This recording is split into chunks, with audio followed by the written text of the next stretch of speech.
नमस्कार, आप सभी का स्वागत है मेरे चैनल पर। और फ्रेंड्स, आज के इस वीडियो में डिस्कस करने वाले हैं UP DElEd second semester subject प्रारंभिक शिक्षा के नवीन प्रयास। जी हाँ फ्रेंड्स, आप सभी को हम ये इन्फॉर्मेशन शेयर कर दें कि ये जितने भी प्रश्न हैं हम पवन सीरीज से डिस्कस कर रहे हैं। इसके पहले जितने भी ऑब्जेक्टिव है, तो चलिए शुरू करते हैं। वीडियो को लाइक कर दीजिए अभी तक आपने लाइक नहीं किया है, ठीक है, और अपने फ्रेंड्स मित्रों को जरूर शेयर करें। तो चलिए शुरू करते हैं। अगर अभी तक आपने कुछ भी नहीं पढ़ा है तो अब भी आप स्टार्ट कर सकते हो, जिसमें सबसे पहला प्रश्न है कि राष्ट्रीय पाठ्य चर्चा की रूपरेखा 2005 नामक दस्तावेज तैयार करने के लिए जो संचालन समिति गठित की गई उसके अध्यक्ष कौन थे। तो राष्ट्रीय पाठ्य चर्चा की रूपरेखा 2005 नामक दस्तावेज तैयार करने के लिए जो संचालन समिति गठित की गई उसके अध्यक्ष कौन थे, तो प्रोफेसर यशपाल थे। ठीक है, यहाँ पर ऑप्शन नंबर जो हो जाएगा वो हो जाएगा फर्स्ट वाला। अगला जो सेकंड क्वेश्चन है कि ऑपरेशन ब्लैक बोर्ड योजना कब लागू की गई। तो फ्रेंड्स, ऑपरेशन ब्लैक बोर्ड योजना 1987 से 1988 के बीच में ऑपरेशन ब्लैक बोर्ड योजना लागू की गई थी। अगला प्रश्न है कि ऑपरेशन ब्लैक बोर्ड योजना का उद्देश्य क्या था। ठीक है, यहाँ पर जो प्रश्न है आपका, जो ऑपरेशन ब्लैक बोर्ड योजना था, ठीक है, क्योंकि बहुत ज़्यादा महत्वपूर्ण है ये इसका आरंभ या कह सकते हो शुभारंभ जो हुआ था कब लागू हुआ।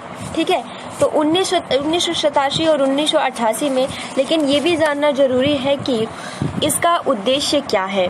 ठीक है, तो फ्रेंड्स, इसका जो उद्देश्य हो जाता है कि ऑपरेशन ब्लैक बोर्ड योजना का उद्देश्य जो है प्राथमिक विद्यालयों में पाठ्य सामग्री तथा शिक्षण उपकरण जैसी न्यूनतम आवश्यक सुविधाओं की व्यवस्था को सुनिश्चित करना है। यानी जो भी शिक्षण सामग्री, जो भी आवश्यकता पड़ती है कि किस तरीके से जो भी शिक्षण जब हम पढ़ाते हैं, ठीक है, जब एक शिक्षक पढ़ाता है तो उसमें क्या ऐसी वस्तुओं की आवश्यक पड़ सकता है जिस टाइम उनको वही आप कह सकते हो, जैसे कि हमने इंग्लिश में पढ़ा था कि तुरंत रिकॉल, यानी जो भी जिस टॉपिक पे आप चर्चा कर रहे हो वो दिखाने के लिए वैसा फिगर, चित्र, मॉडल, ये सब कुछ होना चाहिए। तो ये जब किसका दायित्व ये कौन देता है, तो ऑपरेशन ब्लैक बोर्ड योजना के तहत ये सब कुछ आता है। अगला जो क्वेश्चन है कि सेवारत अध्यापकों का विस्तृत अविन्यास कार्यक्रम यानी पी मोस्ट का उद्देश्य क्या था। तो देखिए फ्रेंड्स, यहाँ पर जो राइट आंसर हो जाएगा सेवारत अध्यापकों का विस्तृत अविन्यास कार्यक्रम पी मोस्ट का उद्देश्य क्या था। तो राष्ट्रीय शिक्षा नीति 1986 की मूल संस्थितियों से अवगत कराना और इस कार्यक्रम का उद्देश्य था। अगला प्रश्न है कि सॉफ्ट कार्यक्रम का पूरा नाम क्या है। तो सॉफ्ट कार्यक्रम का पूरा नाम है प्राथमिक अध्यापकों का विशेष अनुस्थापन कार्यक्रम।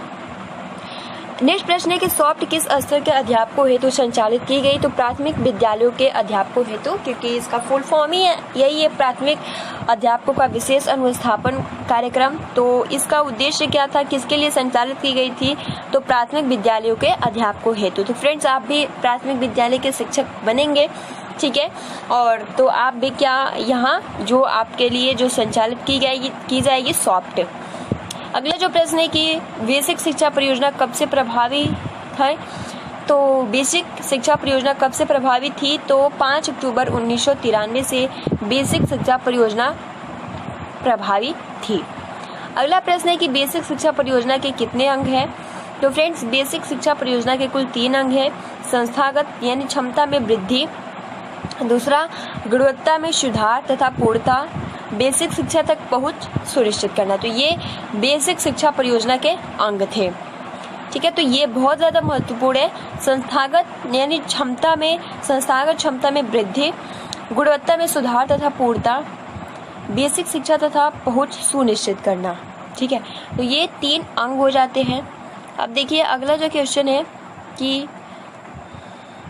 नए शिक्षक प्रशिक्षण संस्थानों या संस्थाओं को विकसित करने का उत्तरदायित्व किसे सौंपा गया है। तो नई शिक्षक प्रशिक्षण संस्थाओं को विकसित करने का दायित्व किसे सौंपा गया है।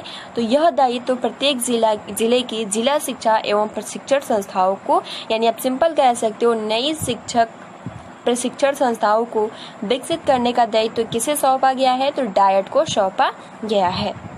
डीपीईपी का पूरा नाम क्या है। तो डीपीईपी का पूरा नाम होता है जिला प्राथमिक शिक्षा कार्यक्रम हिंदी में। नेक्स्ट प्रश्न है कि जिला प्राथमिक शिक्षा कार्यक्रम का प्रारंभ हुआ था। तो जिला प्राथमिक शिक्षा कार्यक्रम 1994 में स्टार्ट हुआ था। वर्ष 1997 में DPEP द्वितीय के अंतर्गत उत्तर प्रदेश के कितने जिले चुने गए? तो वर्ष 1997 में DEP द्वितीय के अंतर्गत उत्तर प्रदेश के 22 जिले चुने गए। अगला प्रश्न देखिए, हमने बहुविकल्पीय प्रश्न में भी ये डिस्कस किया था। स्कूल रेडीनेस कार्यक्रम का क्या अर्थ है? तो इसे विद्यालय शिक्षा की तैयारी कहते हैं और इसका दूसरा नाम जो है वो होता है विद्यालय उन्मुख कार्यक्रम। अब देखिए यहाँ पर इसका दूसरा नाम है विद्यालय उन्मुख कार्यक्रम। तो देखिए इसका अर्थ क्या होता है, यानी आप सिंपल कह सकते हो स्कूल रेडीनेस कार्यक्रम। जो सेकंड जो क्वेश्चन है 2002 का पूछा हुआ, 2019 का सेकंड पूछा हुआ प्रश्न है कि विद्यालय उन्मुखी, यानी हम स्कूल रेडीनेस ही इसका दूसरा नाम है। तो इसका क्या मतलब है? तो इसका जो मतलब होता है विद्यालयों उन्मुख कार्यक्रम का अर्थ है विद्यालय की ओर उन्मुख करने वाला, अर्थात वह कार्यक्रम जिसके द्वारा बच्चे विद्यालय के प्रति आकर्षित हो। इस कार्यक्रम के अंतर्गत कक्षा 1 से प्रारंभिक 6 सप्ताह 2 माह की अवधि तक उन बच्चों को पूर्व प्राथमिक शिक्षा के अनुभव दिए जाते हैं और उन्हें विद्यालय के लिए तैयार किया जाता है और इस कार्यक्रम को स्कूल रेडीनेस कार्यक्रम कहा जाता है। तो फ्रेंड्स, आई होप कि आप बहुत ही आसानी के साथ समझ गए होंगे कि स्कूल रेडीनेस कार्यक्रम क्या होता है। ठीक है, तो इसका दूसरा नाम होता है विद्यालय उन्मुख, यानी विद्यालय की तरफ आकर्षित होना, ताकि जो भी बच्चे हैं उनको तैयार करना, उनका एडमिशन करवाना। अगला जो प्रश्न है कि संपूर्ण साक्षरता अभियान के अंतर्गत सर्वप्रथम साक्षर होने वाला राज्य कौन सा है? तो फ्रेंड्स, संपूर्ण साक्षरता अभियान के अंतर्गत सर्वप्रथम साक्षर होने वाला जो राज्य है वो है केरल। अगला प्रश्न है कि संपूर्ण साक्षरता अभियान के संचालन के लिए कौन कौन से अभिकरण उत्तरदायी हैं? बहुत ज्यादा महत्वपूर्ण प्रश्न है। संपूर्ण साक्षरता अभियान के संचालन के लिए कौन कौन से अभिकरण उत्तरदायी हैं? तो देखिए इसके लिए जिला शिक्षा समितियां, स्वैच्छिक संगठन तथा अन्य अभिकरण जैसे कि विश्वविद्यालय अनुदान आयोग, श्रमिक विद्यापीठ एवं नेहरू युवा केंद्र आदि भी महत्वपूर्ण भूमिका निभाते हैं। अगला प्रश्न है कि सर्व शिक्षा अभियान प्रदेश के सभी जनपदों में कब से संचालित किया गया? बेहद ही महत्वपूर्ण प्रश्न है। सर्व शिक्षा अभियान भारत के सभी जनपदों में कब से संचालित किया गया?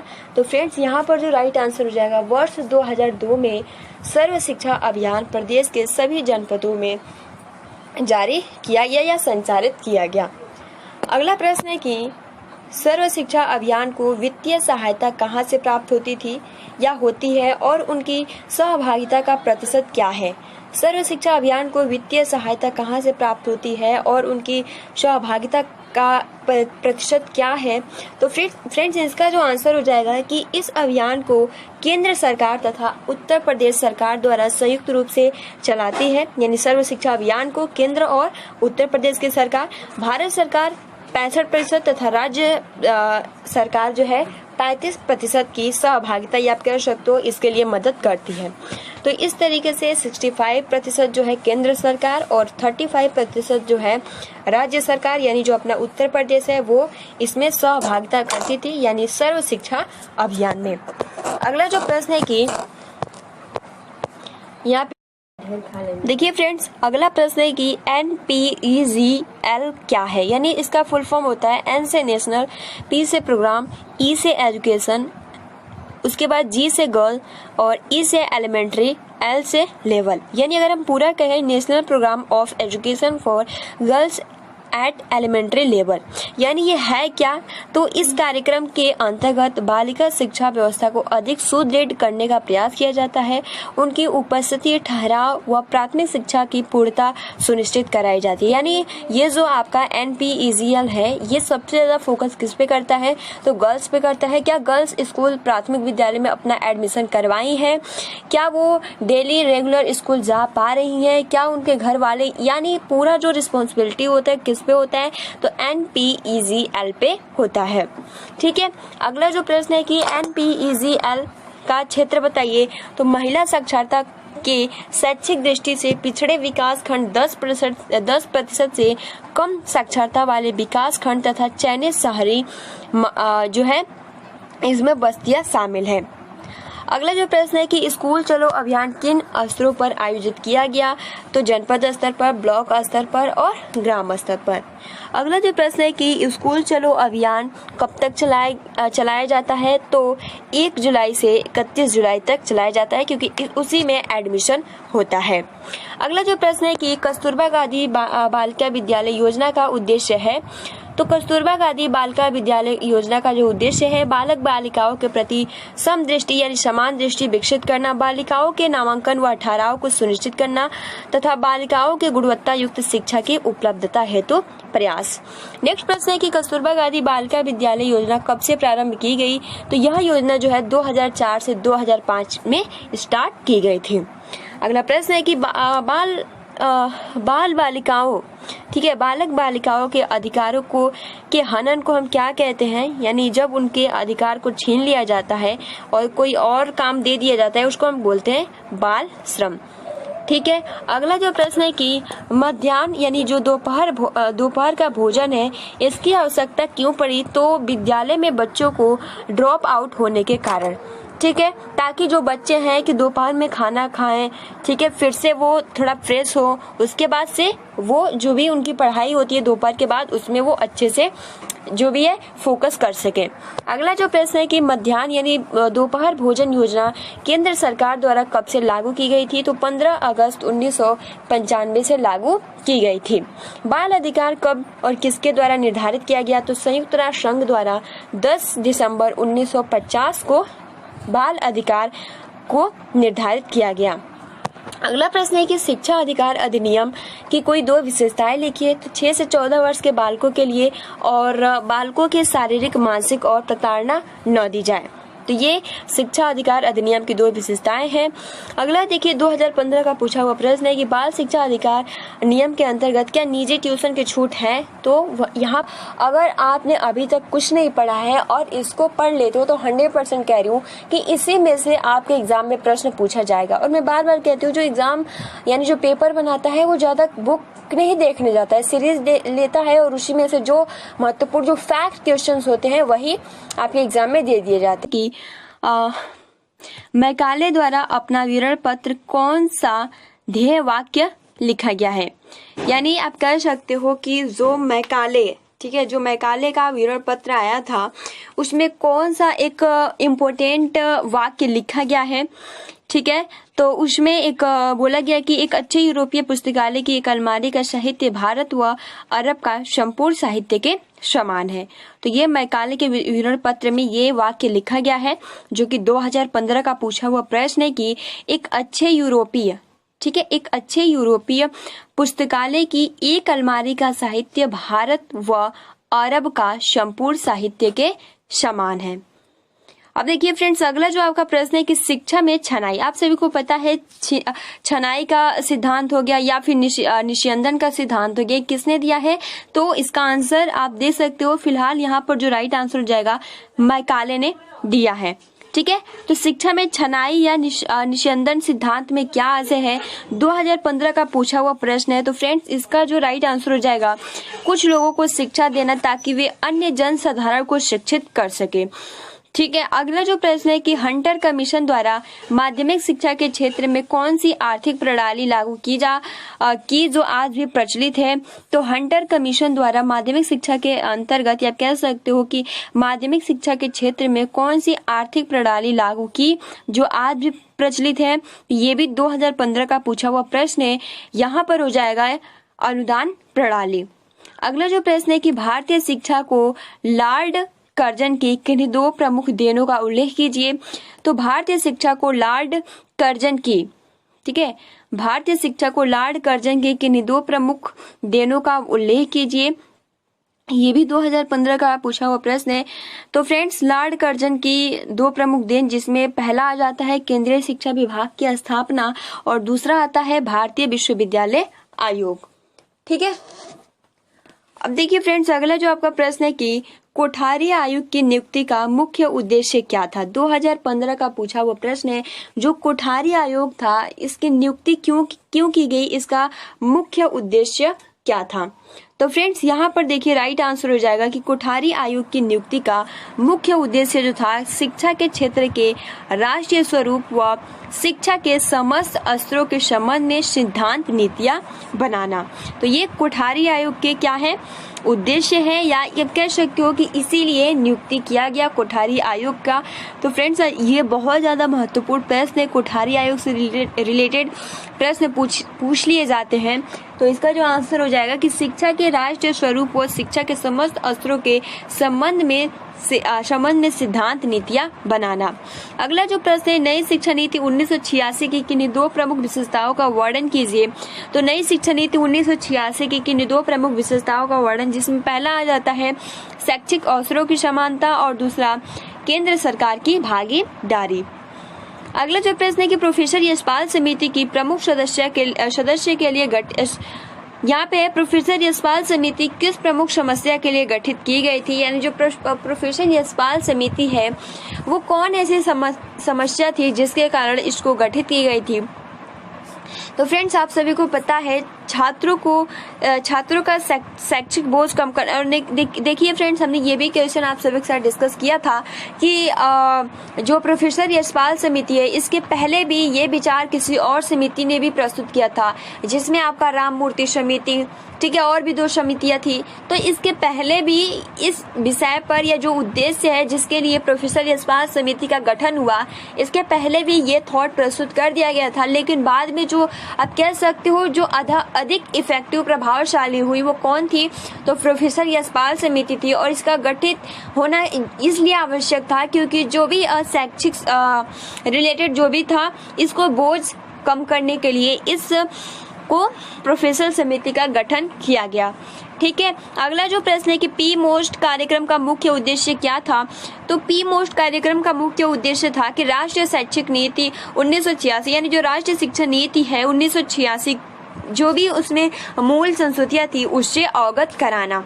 ठीक है, तो ये पी मोस्ट का कार्य था। जो राष्ट्रीय शिक्षा नीति 1986 में बनी थी उसमें जो भी महत्वपूर्ण फैक्ट थे, जो भी महत्वपूर्ण लाइन थी, उसको अवगत कराने के लिए जो पी मोस्ट है इस कार्यक्रम का आयोजन किया गया था। अगला जो प्रश्न है कि NPEGL कार्यक्रम का मुख्य उद्देश्य लिखिए। NPEG, ठीक है, NPEGL कार्यक्रम का मुख्य उद्देश्य क्या है। तो यहाँ पर जो राइट आंसर हो जाएगा कि शिक्षा से वंचित बालिकाओं का स्तर सुधारना। अगला जो प्रश्न है कि राष्ट्रीय बाल श्रम परियोजना कब संचालित हुई तथा इसका मुख्य लक्ष्य क्या था। तो राष्ट्रीय बाल श्रम परियोजना कब संचालित हुई। तो फ्रेंड देखिए, 9वीं पंचवर्षीय योजना 1997 से 2002 में लक्ष्य बाल श्रमिकों का पुनर्वास और बाल श्रम की समस्या दूर करना।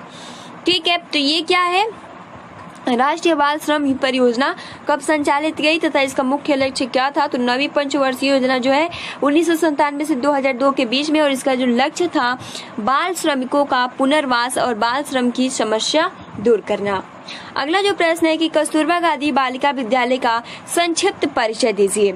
तो ये इसके बारे में संक्षिप्त परिचय हो जाएगा कि बालिकाओं के लिए कस्तूरबा गांधी के जो था उनके लिए घर बनाना या उनके जो भी सीखने की जो भी प्रक्रिया है उसमें जो भी पठार आ रहा है उसको कम करना, और उनको ज़्यादा से ज़्यादा जो भी हो सके, जितना प्रयास हो सके, जितनी भी बालिकाएं हैं उनको शिक्षा देने के लिए यह कस्तूरबा गांधी बालिका विद्यालय का मतलब जो भी आवास बनाया गया।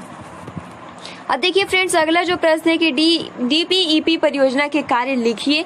तो DPEP परियोजना के क्या कार्य है। तो प्राथमिक शिक्षा का विस्तार और विद्यालय में बच्चों का ठहराव। तो ये DPEP परियोजना के कार्य हैं। अगला जो प्रश्न है कि कलकत्ता मदरसा किस सन में खुला था। तो कलकत्ता मदरसा जो खुला था 1781 में प्रथम गवर्नर जनरल वारेन हेस्टिंग्स द्वारा कलकत्ता मदरसा खोला गया था, जो कि बहुत ज़्यादा महत्वपूर्ण है। ठीक है, कलकत्ता मदरसा जब भी नाम आए तो ये नाम याद रखिएगा कि 1781 में खोला गया, और किसके थ्रू खोला गया। तो 1781 ईस्वी में खोला गया था। अगला जो प्रश्न है कि बनारस संस्कृत कॉलेज कब और किसके द्वारा प्रारंभ हुआ था। तो फ्रेंड्स, बनारस संस्कृत कॉलेज जो था 1791 में जोना एल डंकन के प्रयासों से बनारस संस्कृत कॉलेज प्रारंभ हुआ था। तो फ्रेंड्स यहाँ पर देखिए कलकत्ता मदरसा जो था 1781 और जो ये बनारस संस्कृत कॉलेज था 1791। अगला जो प्रश्न है कि राधा कृष्णन आयोग की नियुक्ति कब हुई थी। तो फ्रेंड्स राधा कृष्णन आयोग की नियुक्ति जो हुई थी 4 नवंबर। बहुत ज़्यादा महत्वपूर्ण ये प्रश्न है, ठीक है। राधा कृष्णन की जो नियुक्ति हुई थी 4 नवंबर 1948 को की गई थी। अगला प्रश्न है कि भारतीय शिक्षा आयोग 1882 को किस नाम से जाना जाता है। तो भारतीय शिक्षा आयोग को 1882 को हंटर कमीशन के नाम से भी जाना जाता है, ठीक है। अगला जो प्रश्न है कि लॉर्ड कर्जन कब भारत आए थे। तो लॉर्ड कर्जन 1889 क्लियर 1889 ईस्वी में भारत के गवर्नर जनरल होकर भारत वो आए थे। तो 1889 में जो थे लॉर्ड कर्जन भारत आए थे भारत के गवर्नर जनरल बनकर। अगला जो प्रश्न है कि भारतीय विश्वविद्यालय आयोग की नियुक्ति कब हुई। तो फ्रेंड्स भारतीय विश्वविद्यालय आयोग की नियुक्ति जो हुई थी सन 1902 में भारतीय विश्वविद्यालय आयोग की नियुक्ति हुई थी। अगला जो प्रश्न है कि भारतीय विश्वविद्यालय अधिनियम कब पारित हुआ। तो सन 1904 ईस्वी में कर्जन की सरकार ने भारतीयों की परवाह न करते हुए भारतीय विश्वविद्यालय अधिनियम पारित कर दिया था।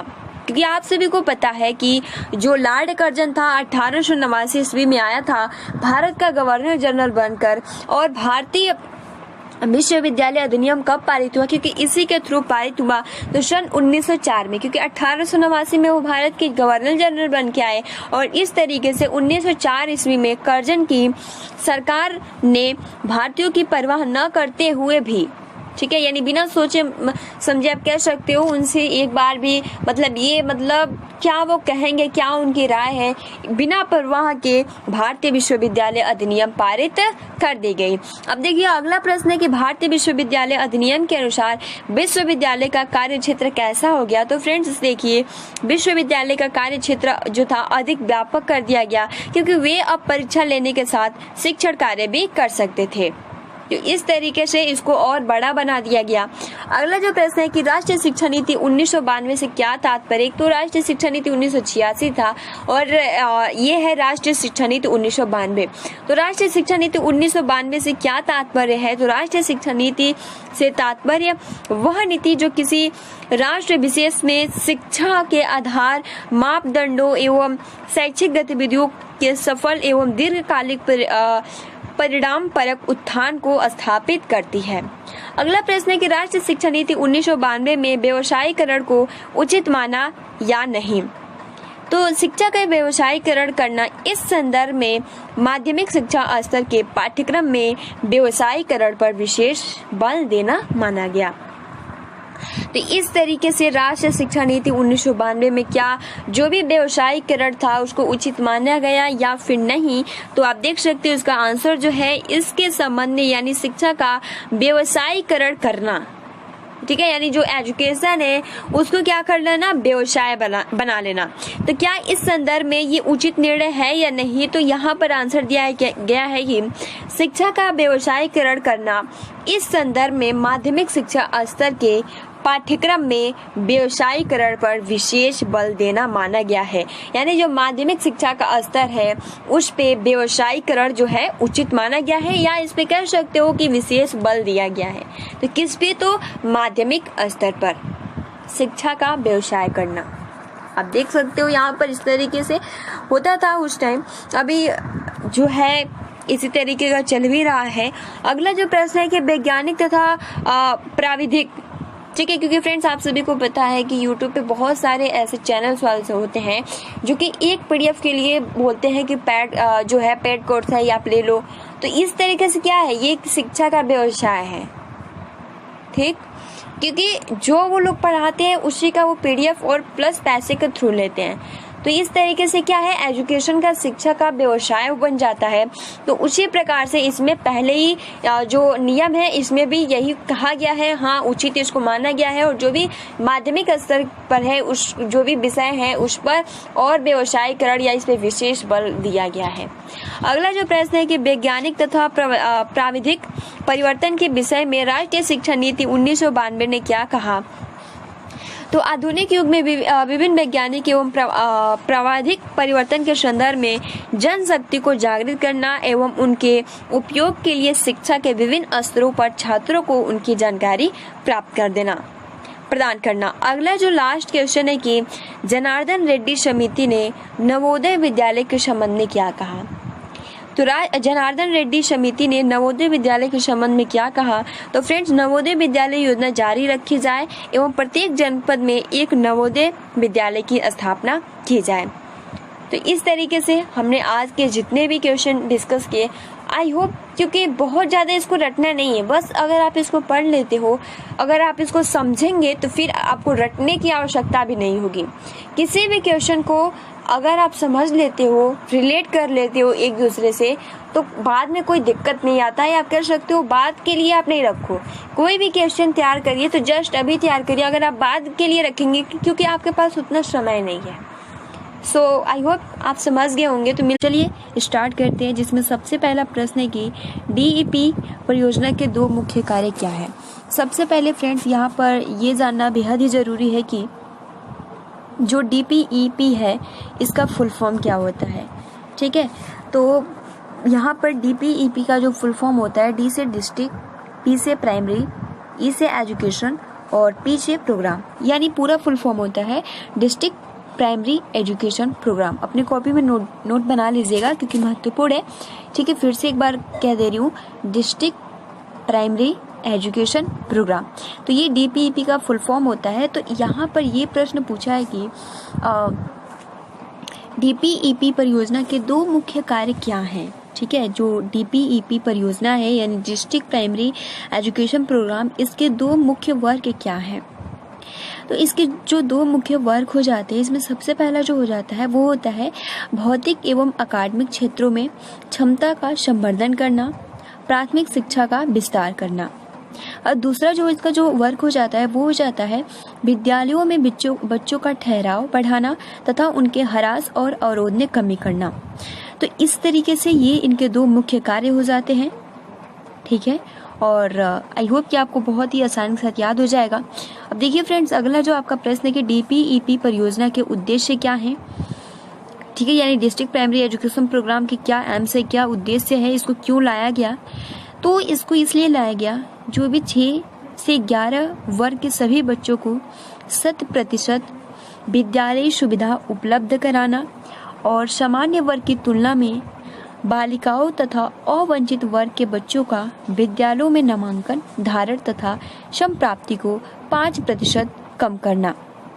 यानी सिंपल आप कह सकते हो कि DPEP जो परियोजना है ये प्राथमिक, क्योंकि इसका फुल फॉर्म ये डिस्ट्रिक्ट प्राइमरी एजुकेशन प्रोग्राम, इसको इसलिए लाया गया जितने भी वर्ग यानी जो जिनकी एज 6 से 11 वर्ष के बीच में है, उनको 100% जो भी विद्यालय की सुविधा होते हैं उनको प्रोवाइड किया जाए, और जितने भी सामान्य वर्ग की कंपेयर करके जितने भी बालिकाएं या जितने भी अवंचित वर्ग यानी जो वर्ग शेष रह जाते हैं, जिनको शिक्षा नहीं मिल पाती है, उन बच्चों को विद्यालय में एडमिशन करवाना और इनमें यानी ये जो भी इसमें बढ़ोतरी इसको 5% तक कम करना है।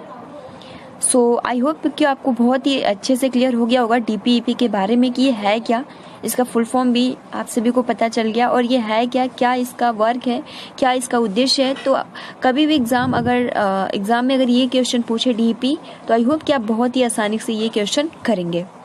क्लियर, आगे बढ़ते हैं। अब देखिए फ्रेंड्स, अगला जो प्रश्न है कि विद्यालय शिक्षा की तैयारी क्या है। अंतर्राष्ट्रीय बाल वर्ष के परिप्रेक्ष्य में राष्ट्रीय शैक्षिक अनुसंधान और प्रशिक्षण परिषद नई दिल्ली द्वारा विद्यालय शिक्षा की तैयारी कार्यक्रम का विकास किया गया।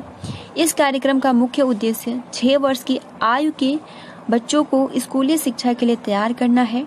इसके लिए प्राथमिक विद्यालयों में प्रथम 6 सप्ताह से 8 सप्ताह तक समय निर्धारित किया गया है। यानी देखिए, विद्यालय शिक्षा की तैयारी है क्या, इसमें क्या कहा जा रहा है। तो ये जो कार्यक्रम है ये किसके थ्रू चलवाया गया था, तो अंतर्राष्ट्रीय बाल वर्ष के परिप्रेक्ष्य में, यानी जब अंतर्राष्ट्रीय बाल वर्ष मनाया गया उसके ही आधार पे आप कह सकते हो, उसी के बेस पे राष्ट्रीय शैक्षिक अनुसंधान और प्रशिक्षण परिषद नई दिल्ली द्वारा ठीक है, किसके द्वारा? तो नई दिल्ली यानी राष्ट्रीय शैक्षिक अनुसंधान और प्रशिक्षण परिषद नई दिल्ली के द्वारा विद्यालय शिक्षा की तैयारी कार्यक्रम का विकास किया गया। और इस कार्यक्रम का जो मुख्य उद्देश्य था, जो विद्यालय शिक्षा की तैयारी जो कार्यक्रम था, इसका मुख्य उद्देश्य जो था 6 वर्ष यानी 6 वर्ष के जितने भी बच्चे हैं उनको स्कूली शिक्षा के लिए तैयार करना। इसके लिए उन्हें सबसे पहले प्राथमिक विद्यालयों में प्रथम 6 सप्ताह से 8 सप्ताह तक समय निर्धारित किया गया है, यानी उनमें उन बच्चों को रखा जाता है और उनको विद्यालय शिक्षा देने के लिए तैयार किया जाता है कि हाँ अब ये इसके योग्य हैं और ये अब उनका एडमिशन क्लास 1 क्लास 2 में हो सकता है। क्लियर? अब देखिए फ्रेंड्स, अगला जो प्रश्न है कि संपूर्ण साक्षरता अभियान का एक प्रेरक वाक्य क्या है? तो फ्रेंड्स, संपूर्ण, ये हमने ऑब्जेक्टिव टाइप क्वेश्चन में भी डिस्कस किया था। संपूर्ण साक्षरता अभियान का एक प्रेरक वाक्य क्या है? तो इसका जो हो जाता है, इस अभियान का प्रेरक वाक्य है एक पढ़ाएं एक। ये बहुत ज़्यादा महत्वपूर्ण है। संपूर्ण साक्षरता अभियान का एक प्रेरक वाक्य है एक पढ़ाएं एक। अगला जो प्रश्न है कि श्री रामपुर त्रिमूर्ति से क्या तात्पर्य है? श्री रामपुर नामक स्थान के 3 missionary William Carey, William Ward तथा Joshua Marshman Serampore त्रिमूर्ति के नाम से प्रसिद्ध है। तो आई होप ये अब क्लियर हो गया होगा कि श्री रामपुर त्रिमूर्ति से क्या तात्पर्य है। तो श्री रामपुर नामक स्थान के, ठीक है, यानी श्री रामपुर नामक क्या है, एक स्थान है जिसके 3 मिशनरी थे। इसमें कौन कौन थे? विलियम कैरी, विलियम वार्ड और जोशुआ मार्श मैन। ये क्या थे? श्री रामपुर त्रिमूर्ति के नाम से प्रसिद्ध थे। देखिए फ्रेंड्स, अगला जो प्रश्न है कि ऑपरेशन ब्लैक बोर्ड योजना। देखिए फ्रेंड्स, यहाँ पर ये क्वेश्चन सबसे महत्वपूर्ण है। ऑपरेशन ब्लैक बोर्ड योजना की शुरुआत कब हुई? तो इसका जो शुरुआत हुआ था 1987 से 1988 के बीच में। ऑपरेशन, या आप इसको OBY यानी शॉर्ट फॉर्म है इसका, ऑपरेशन ब्लैक बोर्ड या ऑपरेशन ब्लैक बोर्ड योजना, या OBB आप सिंपल कह सकते हो, ठीक है, OBBP। यहाँ पर ये पूछ रहा है कि ऑपरेशन ब्लैक बोर्ड योजना के क्रियान्वयन का मूल्यांकन कब किया गया? इसकी शुरुआत, या आप कह सकते हो इसका आरंभ जो हुआ था 1987 से 1988 के बीच में हुआ था, लेकिन इसका मूल्यांकन कब किया गया था? तो 1992 में इसका मूल्यांकन करके संशोधन किया गया। फ्रेंड्स, यहाँ पे देखिए जो अगला प्रश्न है वो भी बहुत ज़्यादा महत्वपूर्ण है। ऑपरेशन ब्लैक बोर्ड योजना का उद्देश्य क्या था? तो ऑपरेशन यानी OBB का जो उद्देश्य था, इस योजना का उद्देश्य प्राथमिक विद्यालयों में कमरों, पाठ्य सामग्री तथा शिक्षक उपकरण जैसी सुविधाओं को उपलब्ध कराना था। तो ये क्या है? OBB का क्या है यहाँ पर उद्देश्य है जो कि महत्वपूर्ण है। तो इसका आरंभ और इसका मूल्यांकन कब किया गया? तो ये जो डेट है इसको आप सभी याद कर लीजिएगा, 1992। देखिए फ्रेंड्स, पी मोस्ट कार्यक्रम से क्या व्यवस्था की गई? सबसे पहले कमेंट्स बॉक्स में ये आया था कि पी मोस्ट, ये जितनी भी फुल फॉर्म है इसको बता दीजिए। तो देखिए पी मोस्ट का जो फुल फॉर्म होता है, प्रोग्राम, पी से programme of mass orientation of school teacher. Clear? यानी पी मोस्ट का जो फुल फॉर्म होता है programme of mass orientation of school teacher. तो अब हम ये जानने का प्रयास करेंगे कि पी मोस्ट कार्यक्रम में क्या व्यवस्था की गई, यानी किस कार्यक्रम के लिए ये बनाया गया है। तो यहाँ पर पी मोस्ट कार्यक्रम यानी इसकी फुल फॉर्म के अकॉर्डिंग आप पता लगा सकते हो कि यह विद्यालयों के अध्यापकों के विस्तृत एवं सघन प्रशिक्षण की व्यवस्था की गई, यानी जो भी टीचर्स हैं उनके प्रशिक्षण के लिए पी मोस्ट कार्यक्रम स्टार्ट किया गया। क्लियर? अगला जो प्रश्न है कि उत्तर प्रदेश के सभी के लिए शिक्षा परियोजना का मूल्य कार्य क्या है? तो उक्त परियोजना के मूलतः 2 कार्य हैं, प्रबंधकीय व्यवस्था तथा अकादमिक व्यवस्था। तो उत्तर प्रदेश सभी के लिए शिक्षा परियोजना का मूल कार्य क्या है? तो उक्त परियोजना के मूलतः 2 कार्य हैं, प्रबंधकीय व्यवस्था और अकादमिक व्यवस्था। अगला प्रश्न है कि जिला प्राथमिक शिक्षा कार्यक्रम प्रथम कब प्रारंभ हुआ? यानी जो जिला प्राथमिक शिक्षा कार्यक्रम था इसकी शुरुआत कब हुई? तो इसका जो शुरुआत हुआ था जिला प्राथमिक शिक्षा कार्यक्रम। ठीक है, इसका फुल फॉर्म आप याद कर सकते हो यहाँ पर। जैसे कि अभी हमने बताया DPEP का जो स्टार्टिंग था वो कब था, तो 1997 में हुआ था। जैसे कि मैंने अभी आप सभी को बताया था, DPEP का फुल फॉर्म होता है, ठीक है, district programme primary education programme. तो इसकी शुरुआत या इसका आरंभ माना जाता है 1997। तो ये कुछ महत्वपूर्ण फैक्ट है। अब देखिए अगला जो प्रश्न है कि जिला प्राथमिक शिक्षा कार्यक्रम यानी DPEP का हिंदी है ये, जिला प्राथमिक शिक्षा कार्यक्रम किसकी सहायता से संचालित किया गया? तो जिला प्राथमिक शिक्षा कार्यक्रम DP विश्व बैंक की वित्तीय सहायता से प्रारंभ किया गया। तो ये भी महत्वपूर्ण है, ठीक है, यानी ये इसकी जो शुरुआत हुई किसके थ्रू किया गया, तो यानी जो विश्व बैंक है, ठीक है, उसी के थ्रू यानी विश्व बैंक की वित्तीय सहायता से ये किया गया था या इसकी शुरुआत की गई थी। किसकी? तो DPEP का, जिला प्राथमिक शिक्षा कार्यक्रम का। अगला जो प्रश्न है कि राष्ट्रीय साक्षरता मिशन की स्थापना कब हुई? तो राष्ट्रीय साक्षरता मिशन की स्थापना जो हुई थी 5 मई, ठीक है, 5 मई 1988 को राष्ट्रीय साक्षरता मिशन की स्थापना की गई थी। अगला जो प्रश्न है कि प्राथमिक स्तरीय राष्ट्रीय बालिका शिक्षा योजना की संकल्पना कब की गई? यानी बालिका शिक्षा योजना की संकल्पना कब की गई? तो इस परियोजना की संकल्पना सर्व शिक्षा अभियान के अंतर्गत सितंबर 2003 में की गई थी। अगला प्रश्न है कि कस्तूरबा गांधी बालिका विद्यालय में किन बालिकाओं का प्रावधान है? तो बालिका शिक्षा के अंतर्गत से बाहर की बालिकाओं, विशेषकर शाला त्यागी यानी जो भी बालिकाएं हैं जो पढ़ नहीं पाती है, उन बालिकाओं के लिए कस्तूरबा गांधी आवासीय बालिका विद्यालय की स्थापना किया गया या इसका प्रावधान किया गया था। अगला जो प्रश्न है कि आरंभिक बाल्यकाल शिक्षा और बाल्य माध्यम प्रयोगशाला परियोजना, जिसको हम शॉर्ट में ECCE बोलते हैं, यानी आरंभिक बाल्यकाल शिक्षा एवं बाल माध्यम प्रयोगशाला परियोजना किसकी सहायता से चल रही है? तो ये यूनिसेफ की वित्तीय सहायता से। जिस तरीके से आपका DPEP किसकी सहायता से, तो विश्व बैंक वित्तीय की सहायता से, उसी प्रकार से जो ECCE है किसकी सहायता से चल रही है? तो यूनिसेफ की वित्तीय सहायता से राष्ट्रीय शैक्षिक अनुसंधान और प्रशिक्षण परिषद NCERT इसका शॉर्ट होता है के निर्देशन में यह योजना 10 राज्यों में चल रही है। अगला प्रश्न है कि ECCE योजना, यानी जो अभी ऊपर उतना हिंदी था वही है, ECCE योजना किन राज्यों में चल रही है? तो बिहार, गोवा, कर्नाटक, मध्य प्रदेश, महाराष्ट्र, नागालैंड, उड़ीसा, राजस्थान, तमिलनाडु और उत्तर प्रदेश के कुल 10 राज्यों में चल रही है।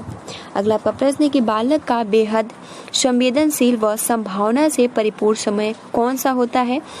तो बालक का बेहद संवेदनशील व संभावना से परिपूर्ण समय कौन सा है? तो प्रारंभ में 8 साल यानी 6 से 14 आयु वर्ग का समय होता है। अगला प्रश्न है कि सभी बच्चों यानी जात, लिंग व वर्ग समुदाय के भेदभाव के बिना शिक्षा के अवसर प्राप्त होने का तात्पर्य है सार्वभौमिकरण या प्रारंभिक शिक्षा। वर्तमान में कौन सी कक्षा तक की शिक्षा अनिवार्य प्रारंभिक शिक्षा के रूप में स्वीकार की गई? तो वर्तमान में यहाँ पर हो जाएगा कक्षा 1 से 8 तक। अगला प्रश्न है कि स्वतंत्रता से पूर्व जनसाधारण की शिक्षा पर किस किस ने बल दिया? तो स्वतंत्रता से पूर्व जनसाधारण की शिक्षा पर हंटर कमीशन व वुड डिस्पेच ने दिया था। स्वतंत्रता के पश्चात प्रारंभिक शिक्षा को अनिवार्य व सर्वसुलभ बनाने का प्रथम प्रयास किसने किया? तो 1893 में बड़ौदा नरेश सियाजीराव गायकवाड़ ने स्वतंत्रता के बाद प्रारंभिक शिक्षा को अनिवार्य व सभी को सुलभ हो इसके जो प्रयास की वो 1893 में बड़ौदा नरेश सियाजीराव ने गायकवाड़ ने किया था। बड़ौदा नरेश सियाजीराव गायकवाड़ के बाद किसका प्रयास था? तो 1910 में गोखले ने अनिवार्य शिक्षा का प्रस्ताव केंद्रीय मंत्रिमंडल को प्रेषित किया था। संविधान में अनुच्छेद 45 में निःशुल्क एवं अनिवार्य शिक्षा का लक्ष्य क्या है? लक्ष्य किस वर्ष रखा गया? जो से आप सभी को पता है अनुच्छेद 45 निःशुल्क एवं अनिवार्य शिक्षा का प्रावधान है इसमें, इसका लक्ष्य किस वर्ष रखा गया? तो 1950 में। प्रारंभिक शिक्षा को अनिवार्य एवं सर्वजन सुलभ बनाने के उद्देश्य क्या है? तो सभी बच्चों का नामांकन, सभी बच्चों का विद्यालय में ठहराव तथा गुणवत्तापूर्ण शिक्षा प्रदान करना। राष्ट्रीय शिक्षा नीति 1986 तथा एक्शन प्लान 1992 में किस बात पर जोर दिया गया? तो समाज के सभी वर्ग के बच्चों के लिए प्राथमिक शिक्षा की सुविधा सुलभ कराने तथा शिक्षा के सार्वभौमिकरण हेतु संपूर्ण राष्ट्र में प्राथमिक शिक्षा के स्तर में एक रूपता लाने पर बल दिया गया। अगला प्रश्न है कि उत्तर प्रदेश बेसिक शिक्षा अधिनियम कब लागू हुआ? तो उत्तर प्रदेश बेसिक शिक्षा अधिनियम जो लागू हुआ 25 जुलाई 1972 को लागू या इसको प्रभावी बनाया गया। इस अधिनियम के अनुसार उत्तर प्रदेश बेसिक शिक्षा परिषद का गठन कब हुआ? तो जस्ट यही क्वेश्चन है, 25 जुलाई 1972। अगला जो प्रश्न है कि सुप्रीम कोर्ट के आदेश से पका हुआ भोजन उपलब्ध कब से कराया जाता है? तो यहाँ पर देखिए एसपी यानी सुप्रीम कोर्ट के आदेश के बाद पका हुआ भोजन, ठीक है, कब से स्टार्ट किया गया? तो 1 सितंबर 2004 से, ठीक है, 1 सितंबर 2004 से पका हुआ भोजन सभी बच्चों को प्रोवाइड किया जाने लगा। लास्ट आज का प्रश्न है कि जिला प्राथमिक शिक्षा कार्यक्रम के प्रमुख पक्ष क्या है? तो भवन तथा शैक्षिक संस्था को सुदृढ़ करना, गुणवत्ता को सुनिश्चित करना, प्राथमिक शिक्षा तक पहुंच का विस्तार करना। तो फ्रेंड्स, जितने भी हमने ये क्वेश्चन डिस्कस किए एग्जाम के पॉइंट ऑफ व्यू से बहुत ज़्यादा महत्वपूर्ण है। सो इसका जो आप रिविजन है बहुत ही अच्छे ढंग से कीजिएगा। तो फ्रेंड्स, और अपने फ्रेंड्स मित्रों को जरूर शेयर कीजिए। Thanks for watching, take care and best of luck.